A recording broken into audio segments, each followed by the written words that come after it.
Hello, চলুন আপনাদের একটা ভিডিও দিচ্ছি। ভিডিওটা হচ্ছে বিড়ালের ভিডিও। মানে বিড়াল এই রতনের বাড়িতে পূজা প্যান্ডেলে বাচ্চা দিয়েছিল। প্যান্ডেলটা খুলতে গিয়ে হঠাৎ করে বিড়ালের দুটো বাচ্চা পড়ে যায়। আর পড়ে যাওয়ার পরে আর একটা বাচ্চা হয়তো ওর মা এই বাচ্চাটাকে ওর মা নিয়ে মুখে করে হয়তো নিয়ে যাচ্ছিলো, সেটা আমরা দেখিনি। নিয়ে যাওয়ার সময় ছানচার চিপায় পড়ে গিয়েছিল। 3-4 দিন থেকে চিপার মধ্যে ছিল। সেই বিড়ালের বাচ্চাটাকে আজকে উদ্ধার করা হয়েছে। আপনাদেরকে দেখাচ্ছি কীভাবে উদ্ধার করা হয়েছে। আমাদের এক পাড়ার এক ছেলেকে ডেকে নিয়ে আসা হলো, এটা দেখাতে পারলাম না। ও তুলে নিয়েছে। আর কীভাবে বুদ্ধি করে করা হয়েছে দেখুন। এত চিপার মধ্যে পড়েছিল, মানে সে বলার মতন না। দেখাচ্ছি আপনাদেরকে কীভাবে তোলা হয়েছে। যদি কোনো দিন এরকম যারা পশু পাখি প্রাণী ভালোবাসেন, যদি কোনো দিন এরকম পরিস্থিতিতে আসে, তখন এই যে এরকম পার্সলার সাথে এই যে দেখুন কীভাবে চিল্লাচ্ছে। মাটা আসবে, কখন আসবে, তারপরে নিয়ে যাবে। এরকম পার্সলার সাথে এরকম ছাঁকনি বেঁধে নেবেন। এই যে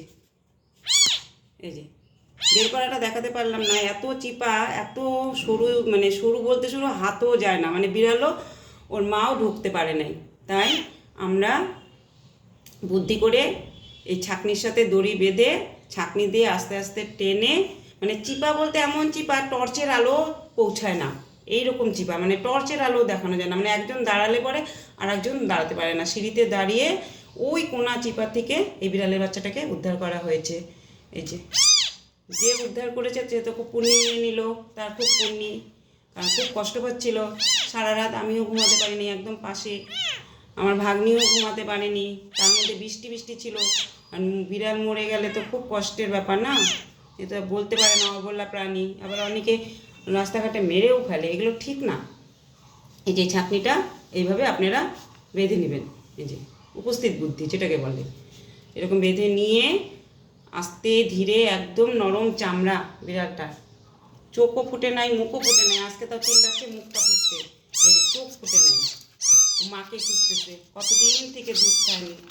তো আমার ভাগ্নি আর ভাগ্নির বন্ধু মিলে এটাকে একটু গরম দুধ খাইয়েছে। এখন এর মায়ের দুধের প্রয়োজন আছে।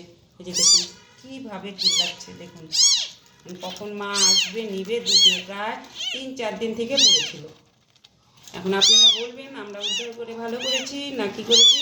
ভিডিওটি ভালো লাগলে একটা লাইক কমেন্ট শেয়ার করে দেবেন। আপনাদের চাকরিটা ভালোও করে দেখাচ্ছি। এই যে কীভাবে বাঁধা হয়েছে, এই যে এখন রাখা হয়েছে। দুটো নিয়ে গেছে মুখে করে। যেটা পেয়েছিল ওটাকেও বাড়ির কর্মচারীরা, মানে প্যান্ডেলের কর্মচারীরা, তারাও খুব কষ্ট পাচ্ছিল। তারা খুব যত্ন সহকারে কী বলে জানালার সানসিটের উপরে রেখে দেওয়া হয়েছিল। একটু শরীরটা গরম হয়েছে, তারপরে মা এসে দুটো নিয়ে গেছে। এখন কোথায় নিয়ে গেছে জানি না, এটা এখন চিল্লাহল্লা করছে। এখন যদি মা আওয়াজ পায় নিয়ে যাবে। সন্তানের জ্বালা তো মারাই বোঝে, তাই না বলুন? ঠিক আছে, তাহলে রাখছি। ভালো লাগলে একটা লাইক কমেন্ট শেয়ার করে দেবেন। ধন্যবাদ। সকলে ভালো থাকবেন, সুস্থ থাকবেন।